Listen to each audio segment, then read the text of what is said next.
High Admiral Kwexthara's tentacles trembled with anticipation as she activated the ancient communication array. The Stellar Dominion had waited 50 millennia for this moment, the day the old treaties would expire and they could finally claim the jewel that had eluded them for so long. Earth. The blue-green world hung in the void like a perfect sapphire, its surface unmarked by the massive orbital defense platforms that had once bristled around it.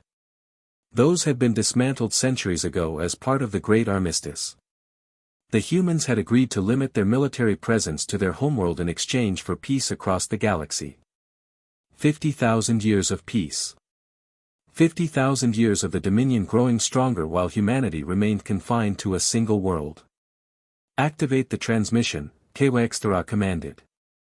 The holographic display shimmered to life, revealing a modest chamber where a single human sat behind a simple wooden desk. General Marcus Chen looked exactly like the historical records, deceptively ordinary, wearing a plain military uniform that seemed almost quaint compared to the Dominion's biomechanical battle gear. "Admiral," General Chen said politely, as if they were old friends meeting for tea. "I was expecting your call." "Human," Kwexthara's voice dripped with 500 centuries of accumulated contempt. "The sacred armistice expires in 1 solar hour. The Stellar Dominion formally declares the resumption of hostilities against the Terran species." She expected panic. Desperate pleas. Perhaps frantic attempts at renegotiation. Instead, General Chen smiled. It wasn't a pleasant smile. It was the kind of smile that had once made saber-toothed tigers reconsider their life choices. The kind of smile that suggested the person wearing it knew something you really, really didn't want them to know.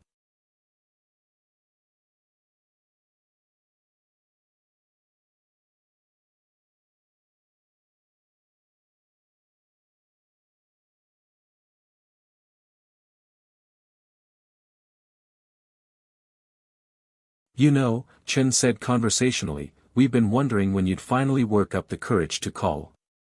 Kwexthara's confidence faltered slightly. "Courage? We command the mightiest fleet in galactic history. 12 billion warships, each one. Each one designed to fight the humans you remember from 50,000 years ago," Chen interrupted gently. "Tell me, Admiral, what do you think we've been doing all this time? Stagnating on your pathetic little world while you built bigger ships with the same technology," Chen nodded. "Very impressive. 12 billion ships, you said?" "We counted 11,947,612,408. But who's counting?" The blood drained from Kwexthara's circulatory system. "Impossible. You have no deep space presence. No scouts, no visible presence," Chen corrected. "Do you know what humans call 50,000 years? We call it, enough time to get creative." Behind him, the modest chamber's walls became transparent, revealing something that made Kwexthara's worst nightmares seem like pleasant dreams. Earth wasn't the pastoral world she'd expected. The entire planet had become a fortress, but not just any fortress. The land masses themselves had been reshaped into massive weapon emplacements. The oceans teemed with submarine battle platforms. The very atmosphere shimmered with defensive screens. "This is impossible," Kwexthara whispered.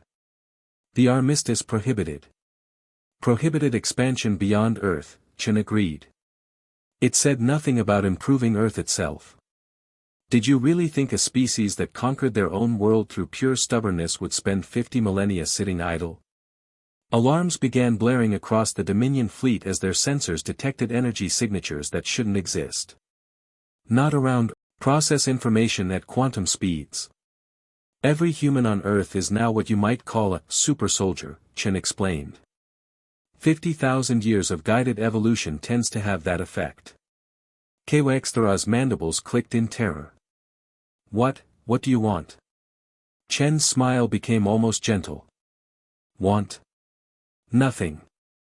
But since you've been so kind as to declare war." He pressed a single button on his desk. "Game on." Across the galaxy, the Dominion's mighty fleet discovered that their enemy hadn't just been waiting for 50,000 years. They'd been getting ready to play.